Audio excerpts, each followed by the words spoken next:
তোমার মধ্যে না একটা অদ্ভুত মন ভালো করে তার ব্যাপার আছে।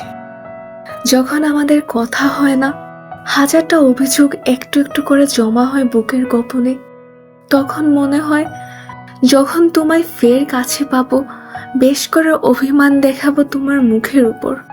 কিন্তু তুমি যেই না সামনে থেকে কথা বলতে শুরু করো, আমার অভিমানগুলো ডিপ ফ্রিজের বরফের মতো ঠান্ডা হয়ে যায়, দিন শেষে রোদ্দুর মাখা বাচ্চাটার মতো শান্ত হয়ে যায়। তখন শুধু তোমাকে শুনতে ইচ্ছে করে, আর মনে হয় কি তোমার কথাটা যেন ফুরিয়ে না যায় এখনই। তোমার মধ্যে সত্যি একটা মন ভালো করে তোর ব্যাপার আছে, যে কারণে প্রতিবার কথার শেষে একবার খুব করে বলতে ইচ্ছে হয়, প্লিজ।